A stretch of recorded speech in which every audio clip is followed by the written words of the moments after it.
हमारे सब कुछ, हमारे मार्गदर्शक आदरणीय विक्रम आचार्य दादा को मैं मंच देने जा रहा हूँ। आदरणीय विक्रम आचार्य। हेलो, मैं दो युवा को सुनना चाह रहा था।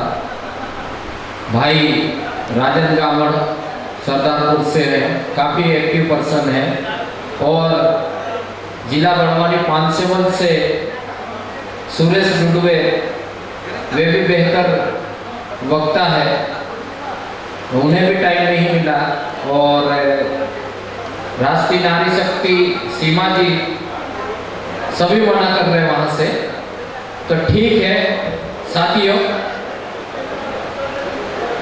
आज का जो दिन है इस प्रोग्राम में अलग अलग राज्य से आए, गुजरात, अंडमान निकोबार, महाराष्ट्र और भी राज्य से आए, जैसे दिल्ली से आए, तो ये हमारे लिए बहुत अच्छी बात है। और बालाघाट से लगाकर इधर के हर जिले के युवा आए, ये भी हमारे लिए बहुत अच्छी बात है। और इस प्रोग्राम में बहुत ही वैचारिक लोग आए, उन लोगों को सुनने का अवसर मिला हमको। ऐसे अवसर बार बार नहीं मिलते हैं, हम लोगों को ऐसे अवसरों का लाभ उठाना चाहिए। और जितने भी क्रांतिकारी युवा थे, जो वास्तव में जिनके दिलो दिमाग में एक समाज सेवा की चिंगारी है, वो युवा भी इस प्रोग्राम में आए। मैं दूर से लगाकर यहाँ स्थानीय भोपाल के प्रशासनिक अधिकारी, मीडिया और हमारे समाज के सामाजिक कार्यकर्ता, अलग अलग संगठन के साथी और बहनें, भाइयों, आप सभी को मैं तहे दिल से सेवा जोहार करता हूँ।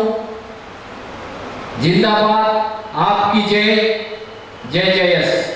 साथियों, मैं अपनी बात रखने से पहले मैं सबसे पहले हमारे देवी देवताओं, हमारे क्रांतिकारियों और हमारे पुरखा शक्तियों को नमन करता हूं, उनके चरणों में सेवा जोहार करता हूं। साथियों, आज का जो प्रोग्राम हुआ, जयस स्थापना दिवस भी था और साथ में दशक भी था। 10 साल पूरे हुए। इस 10 साल में हम लोग कौन से वर्क किए हैं, कहां कहां धूल खाए हैं, कितने नींदे दिए हैं, कितने रातें दिए हैं, कितने धूप झेले हैं, कितने छांव झेले हैं, कितनी ठंड झेले हैं, इतनी मेहनत करके आज हम लोग यहां तक पहुंचे। और इस 10 साल के सफर में जेएस का जो पहला 16 मई 2013 को जब प्रोग्राम हुआ था, तो हम लोगों के पास ना वक्ता थे, ना कोई प्रेस नोट लिखने वाले थे, ना कोई मीडिया में बाइट देने वाले थे, ना कोई मंच संचालन करता थे।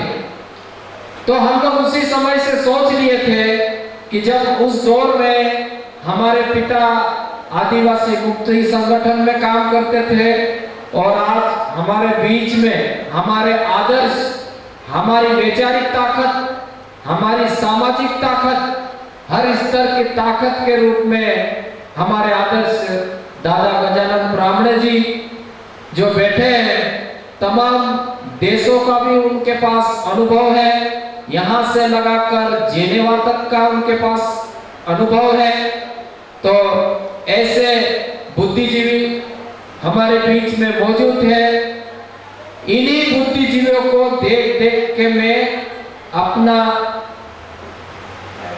हौसला जब से सुधार किया हूँ, जब से मैं बड़ा हुआ, तब से उम्र जो इस स्तर पे आई, इन्हीं को देख देख के हम लोग बड़े हुए। जीवन में आदिवासियों में दमदारी से छाती ठोक के भाषण करने वाले पहले व्यक्ति थे गजानन दादा।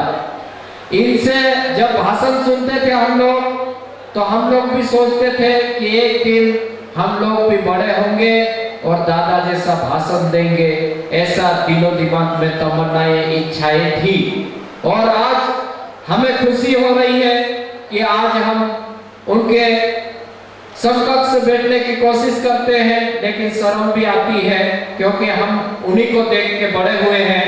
तो साथियों, जेएस के इस सफर में जितने भी अनुभव हम लोगों ने जेएस को दिए हैं, वे सब हमारे पुराने, हमारे पिताजी के साथ काम करने वाले आदिवासी मुक्ति संगठन के कार्यकर्ताओं का अनुभव है।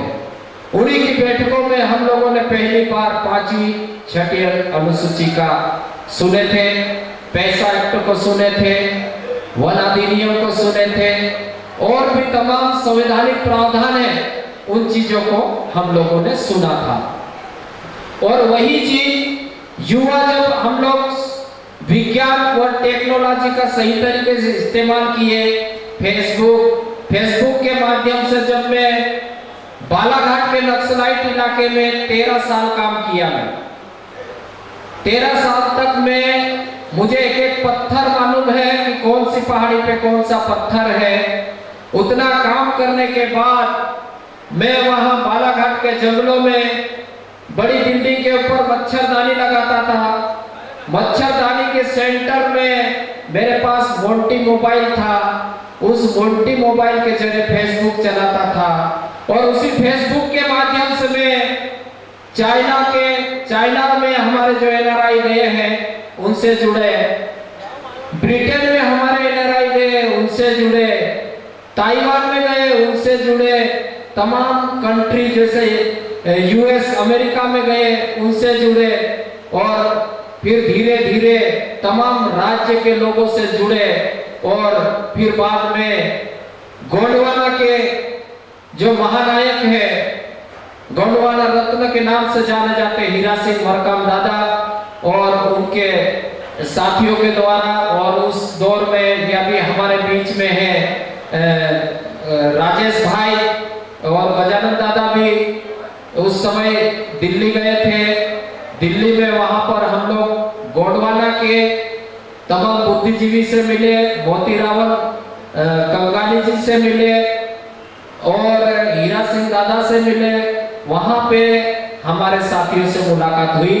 फिर बाद में 3-4 साथी थे हम लोग। हैदराबाद से चंद्रेश मरावी था जो एमबीए किया हुआ था, और सिवनी से एक अंशुल मरकाम था, और अनूपपुर शहडोल से अनिल सिंह धुर्वे था, और दिल्ली एम्स में डॉक्टर हीरा नावे थे जो इंटर्नशिप कर रहे थे मेडिकल हॉस्पिटल में रूमेटोलॉजी स्पेशलिस्ट से, जो गठिया रोग होता ना उनका भी स्पेशलिस्ट बोलते हैं।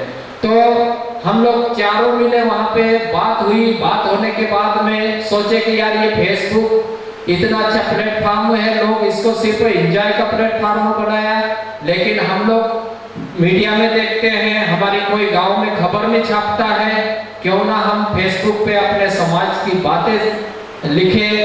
और उस समय आदिवासी दलित दुनिया पेपर चलता था जो तिर्की जी चलाते थे, वो संपादक थे।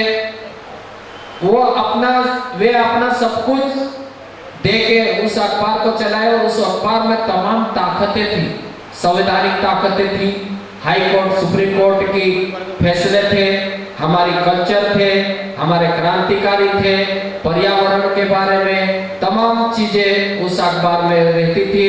और उस अखबार को हम लोग फेसबुक पे देखते थे, तो मैंने सोचा कि यार ये तो आदिवासी मुक्ति संगठन के सभाओं में, बैठकों में जो बातें बोलते थे वही बातें यहाँ पे लिखी है, क्यों ना हम पढ़े लिखे लोग इसको आम आदमी तक पहुंचाए। क्योंकि उस समय हर व्यक्ति फेसबुक चलाता था और उठते ही फेसबुक खोलता था, और उस दौर में हमारे बड़े बड़े लोगों से बहसें भी हुई, अलग अलग स्टेट के लोगों से बहस हुई फेसबुक पे। जैसे अभी व्हाट्सएप का ग्रुप चलता है वैसा फेसबुक पे भी ग्रुप चलाते थे। हमारे 10,000 युवा थे फेसबुक पे। तमाम राज्य के लोगों से हम लोग लड़े, तमाम गजेटर ऑफिसरों से भी लड़े, और फिर बाद में अपनी बातें मनवाने के लिए उन्हें मजबूर कर देते थे। फिर बाद में 16 मई 2013 को बड़वानी में तय हुआ कि बड़वानी रखेंगे। तो मेरे साथियों ने कहा कि दादा सर आप तो आंदोलनकारी हो, आंदोलन में जाते हो, हमारे साथ तो लोग नहीं है, आपके साथ लोग हैं। तो फिर मैं 16 तारीख की तारीख तय किया, और उस समय हमारे टच में जो थे आदिवासी मुक्ति संगठन के कार्यकर्ता थे, तो उसी पहली बैठक में ये राजेश भाई भी आए थे, पोरलाल खत्ते जी आए थे, प्रकाश बंडोर जो थे वहाँ की कुर्सियाँ, टेबल, पानी की व्यवस्था देखे थे, और भी बहुत सारे साथी थे। और ऐसे करके जय संगठन की एक शुरुआत हुई। और उस बड़वानी में पहला प्रोग्राम हुआ तो टाइम्स ऑफ इंडिया में खबर छपी, अच्छा लगा हम लोगों को, और भी अखबारों में खबर छपी, अच्छा लगा, क्योंकि पहली बार हमारे नाम हम लोग अखबार में देखे तो बड़े खुश हुए। पहली बार हमारी फोटो देखे अखबार में तो बड़े खुश हुए। फिर बाद में हमने सोचा कि ये अखबार वाले अपने बारे में छापते नहीं, लेकिन इनके अखबारों को अपन एक दिन कचरा बना देंगे, इनको छापने के लिए मजबूर कर देंगे, ऐसा वर्क करेंगे। फिर बाद में हम लोगों ने जगह जगह कोचिंगों पे जोर दिए। वहाँ पे तमाम गजेटेड ऑफिसर थे, वो भी कोचिंग देने आते थे, कोई बाहर से साथ देते थे। लेकिन फिर धीरे धीरे सामाजिक कार्य से कुछ साथी हमारे राजनीतिक क्षेत्र में चले गए। तो राजनीतिक क्षेत्र में जाने के बाद मुझे डर था कि राजनीतिक क्षेत्र में चले जाएंगे तो हमको पार्टी की राजनीतिक विचारधारा की नजर से लोग देखेंगे, तो हमारा मंच पे कोई कर्मचारी अधिकारी कैसे आके भाषण देंगे, ये डर था। और आखिरी में यही हुआ कि आज कर्मचारी अधिकारी इस मंच पे आने के लिए थोड़ा सा डरता है। और मैंने ये भी सुना कि कई कई जगह पे पीला गमछा गले में डाल के जाते हैं तो मना किया जाता है, इनको कहीं ना कहीं पार्टी से जोड़कर देखते हैं, तो ये नुकसान हुआ है। और इस प्रोग्राम के लिए मैं भी बड़ी रिस्क लेके आया। मैंने जीवन में बहुत मेहनत किया। नक्सलाइट इफेक्टेड एरिया में 13 साल काम करने के बाद में कोविड काल में उस दौर में भयंकर संक्रमित था उज्जैन और इंदौर। उस क्षेत्र में इंदौर में 2-3 हजार डेड बॉडी रखी रहती थी। उस दौर में हम लोग वहां पे ड्यूटियां किए। उसके बाद में जंगली क्षेत्र ब्रह्मपुर के क्षेत्र में भी ड्यूटी किया मैंने कि जंगल को बचाया जाए, और जो लोग हमारे लोग जंगल काट रहे हैं उनको भी समझाता था मैं। फिर मैंने इस रिसर्च किया, एनालिसिस किया कि ये लोग आखिर जंगल क्यों काट रहे हैं। फिर मुझे ये समझ में आया कि इस देश में अनुच्छेद 275 के तहत आदिवासियों का बजट अलग से पास होता है। 35,000-36,000 करोड़ का बजट बनता है।